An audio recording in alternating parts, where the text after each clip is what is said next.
also reflected in their labor force.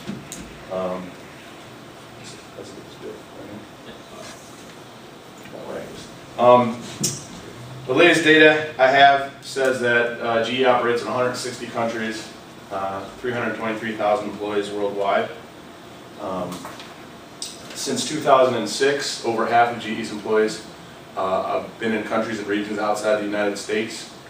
That's a trend that's going to continue. This is just a graph I got about their employment by region.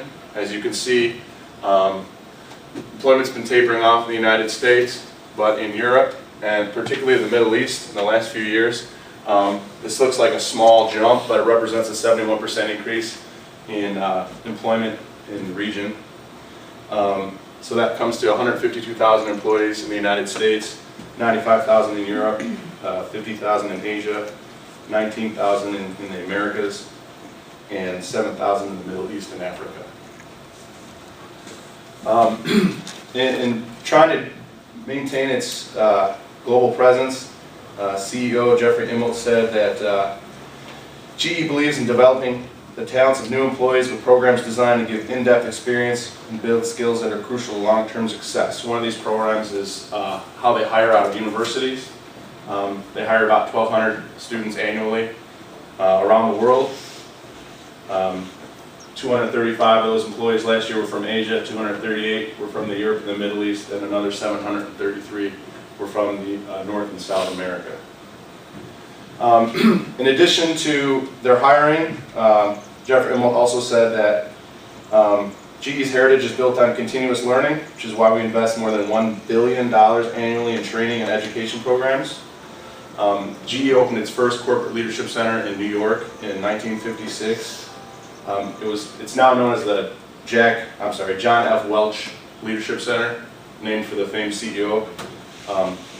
Now, instead of having their worldwide leaders have to come to New York, they've built centers also in New York, or well, they have one in New York, they have one in Munich, Shanghai, Bangalore, Abu Dhabi, and as of now there are plans to break ground on one in the Middle East, and they're looking for a location in Africa. These classes, there are over 200 classes held annually. This is just a picture of one of the classes they had in Shanghai.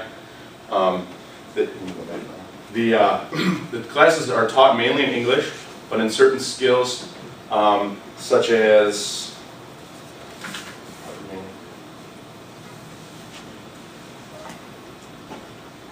certain skills they have to teach in the host country's language. So they have they've translated all their curriculum into 8 languages. That covers about 85% of all their work employee base. So as you can see, not only GE represents a significant portion of the world employment force, but they're also growing dynamically, being more diversified.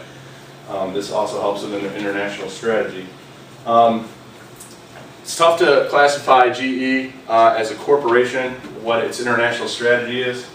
So because it's such a large corporation, it kind of uses a hybrid strategy. They use both the global strategy and the multi-domestic strategy. As we learned earlier, the global strategy, they try to seek a high level of consistency with their products and processes, helps keep the prices down. But then, of course, they also need to meet the needs of the different markets, so they have to use a multi-domestic strategy. And then, of course, they adjust their products and processes for whichever market they're going to represent themselves in. This is a snapshot of GE's organization. So if you looked at it as a corporate level, each of these sections is like its own little business. So you've got GE Energy, Technology, Infrastructure, Capital, Home Business Solutions, and NBC Universal.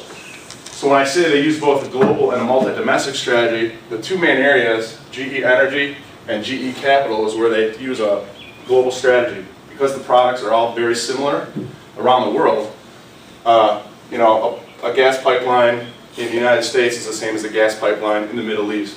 Nuclear reactor is the same here as it is across the world. And of course, GE Capital, you know, they have all the financing and real estate, and those products are all pretty standard, so they can use a global strategy in that way. But they have to use a multi-domestic strategy in their technology infrastructure, their home and business solutions, and especially in their NBC Universal company.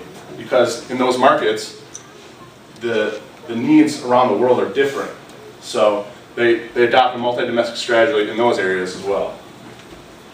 So this is just a better representation of, they use GE Energy and GE Capital and global strategy, and then over here they have a multi-domestic strategy with those parts of their business.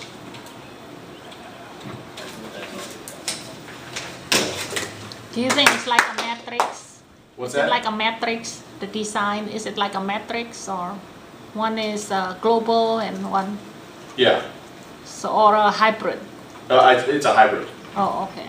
I wrote it in the paper that they use kind of a hybrid strategy. Okay.